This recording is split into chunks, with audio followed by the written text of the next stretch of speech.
Bem-vindos mais uma vez à cidade de Mantova, região Lombardia Norte italiano.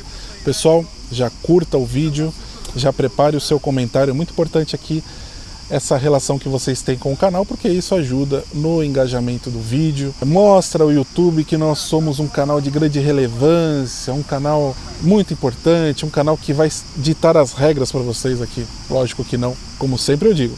Esse não é um canal de regras, esse aqui é um canal de bate-papo, você está aí para discordar também ou para argumentar o que você quiser. Se esse fosse um canal de regras, eu proibiria que vocês tomassem café com açúcar. Já disse para vocês, mas vocês continuam tomando e eu não tenho nada a ver com isso. Algo que nós sempre discutimos aqui, eu e Elisa, é sobre o que essa vivência nossa aqui na Europa, são 8 anos vivendo aqui, o que isso pode ter nos mudado ou não. Eu acho que quem pode falar, na verdade, são as pessoas que têm contato conosco e de vez em quando nos veem e pode falar assim, esses caras estão mais chatos do que o normal, sei lá, ou mudaram para pior, enfim, cada um lógico tem uma opinião. Eu vou fazer um vídeo assim, olha, eu mudei para melhor. Não é isso, não é essa a proposta. Alguns elementos assim sociais que eu tinha no Brasil, talvez eles já casaram mais fácil aqui. Na minha vivência na Europa não foi essa dificuldade toda. E se eu falar alguns deles, vocês vão me considerar muito antipopular. E eu não quero fazer isso nesse momento, antes que o canal não alcance uns 10 mil inscritos. Aí eu começo assim, nessa toada antipopular. Na verdade, né, já falo tantas coisas antipopulares aqui, que se fosse por isso, né, pessoal, isso é uma delas. Isso é uma delas. Então, eu sempre, desde criança, minha mãe relata que eu sempre fui muito sincerão. Sempre falei as coisas, as minhas opiniões. E eu me lembro muitas vezes que era expulso de sala de aula, que alguns amiguinhos ficavam bravos comigo. Coisas assim, discussões familiares.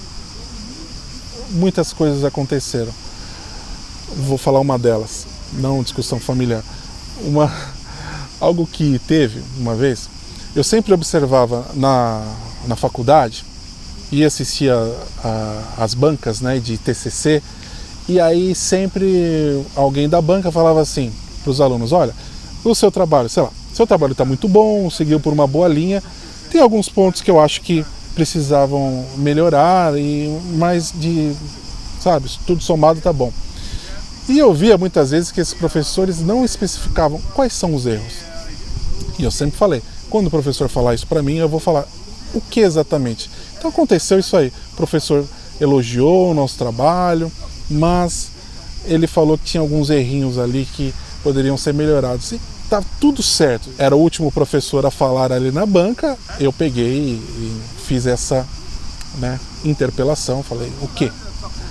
E aí ele ficou surpreso, ele começou a caçar erros ali no material escrito e eu rebatia, ele falava, eu rebatia. Não é que o trabalho não tinha problemas, porque ele devia ter um monte, mas ele em si não estava muito a par ali do que estava acontecendo. Foi lá para fazer aquele modelo, né? Vou elogiar umas coisas e depois acabo criticando para não falar que o trabalho está muito bom.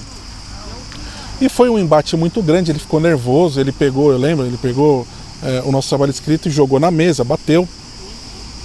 E foi assim uma cena muito forte. E que eu não me arrependo até hoje. Isso foi uma coisa que não é que eu quis confrontar. Eu acho que assim é algo que passa muito pelas pessoas. Às vezes elas te criticam, elas falam alguma coisa e elas não têm conteúdo para seguir na argumentação. Então, você quer me criticar? É um favor. Mas siga na argumentação. Siga ali no que você quer dizer. Senão, a gente vai ter uma conversa, não uma briga, mas assim, eu quero saber. Então eu vejo que muitas vezes, como de norma, muitas vezes acontece no Brasil, que tem aquela coisa dos panos quentes. Muitas pessoas têm diploma em panos quentes. Então é uma coisa que eu nunca tive. E eu realmente não tolero que falem comigo de determinada forma que não seja a forma respeitosa, assim como eu vou tratar a outra pessoa. Então, assim, Se tem alguma coisa para falar, que fale, mas não fique nessa. E eu vejo muito isso. E tem uma instituição disso no Brasil que se chama churrasco. Não o churrasco, a carne em si, o churrasco como reunião. Então aquele churrasco como reunião é algo que eu nunca fui fã. Não que eu não era fã de churrasco, se bem que eu acho que você come carne melhor sem ser em churrasco. Mas assim, essa coisa de uma conversa que não leva a nada, fica nisso, fica naquilo, aí é aquele parente ou amigo que você não vai muito, tá ali, vocês ficam conversando de futebol. E eu vejo que isso é um excesso no Brasil. Esse excesso, esse encontro que muitas vezes não levam a nada. Então eu comecei a perceber que eu perdia muito tempo ali, né? Se a gente coloca 3 churrascos por mês, é muito tempo que você perde não descobrindo outras coisas. Também já fomos a churrascos aqui. Esse social, muitas vezes, que a gente é obrigado a fazer, não obrigado, eu nunca fui obrigado a nada, né? Mas que é de norma ter no Brasil, é uma coisa muito ruim. Tem que todo mundo sair no dia dos pais, todo mundo sair no dia das mães. Uma coisa que um dia até falei pro meu pai, olha, você quer sair para almoçar? A gente almoça o mês inteiro. Qual que é o mês do dia dos pais? Já não me recordo. Almoça o mês inteiro, mas não no dia dos pais, porque é um dia chato, um dia onde tudo está lotado, é um dia onde, na verdade, se celebra o ódio ao consumismo. Então as pessoas não pensam nisso às vezes e eu me incomodava, sabe? Então é uma coisa que aqui eu me sinto muito, muito relaxado. Mas o vídeo não era isso. O vídeo era para dizer assim, o que a Europa mudou em mim. Isso só reiterou, né? Então, na verdade, acabou não ajudando muito. Se eu falar o que mudou nesse lado, pro brasileiro, para a cultura média do brasileiro, eu piorei, porque eu tô ainda mais direto. Então, é algo que sempre me fez bem e talvez aqui foi uma escola de aprendizado para falar um não de maneira simples. Não tem problema a gente dizer não muitas vezes. Em relação aos horários, em relação ao compromisso, aqui você chegou às vezes 5 minutos antes, o cara já está 10, 15 te esperando. Muitas vezes acontece isso. Isso porque a Itália tem, às vezes, fama de atrasado, que isso, que aquilo. Olha, por experiência, sigam os horários. Depois vocês avaliem se isso é correto ou não. Então, às vezes no Brasil, tinham situações que passavam ali do limite de qualquer razão, né? O atraso muitas vezes é justificado pelo trânsito, que isso, que aquilo, mas nunca se valoriza a pessoa que chega no horário. Muitas vezes a pessoa que chega no horário, ela é tida como boba, como exagerada, assim, e eu vejo isso como uma enorme falta de respeito. Então, é algo que, vamos dizer assim, então fiquei ainda mais severo. Algo muito importante é com relação ao transporte público. Então, muitas vezes no Brasil, por ineficiência do transporte público, pelas distâncias, então o sonho, né, de tantos brasileiros é ter um carro. Eu tinha um carro também durante muito tempo, foi meu sonho. Enfim, fiz tantas coisas que talvez eu não conseguisse fazer somente via transporte público. Depois, mesmo no Brasil, fui abandonando, uma hora eu deixei o carro, fiquei feliz também quando eu deixei o carro, porque vi que tinha vida ali. E aqui, a nossa ideia nunca foi ter um carro, foi sempre usufruir do transporte público, morar o mais próximo possível dos centros, né? Lógico que tem situações que é bom a pessoa ter um carro, mas aqui, na visão geral do europeu, ter o carro não é um elemento de posse, algo que vai te fazer mais bonito, algo que vai te fazer mais social. Muitas vezes as pessoas o têm por necessidade, elas precisam, porque o transporte não vai alcançar ali todas as suas necessidades. Então, é algo que hoje eu penso, por exemplo, se a minha vida iniciasse aqui, né, se eu tivesse nascido na Europa, talvez eu nem tivesse essa mentalidade, né, que a gente carrega do Brasil, de carro como elemento primordial, como carro, como eu disse, elemento de posse ou elemento social. Aqui é um elemento que as pessoas, muitas vezes, a maioria delas, mais precisam do que elas querem ter.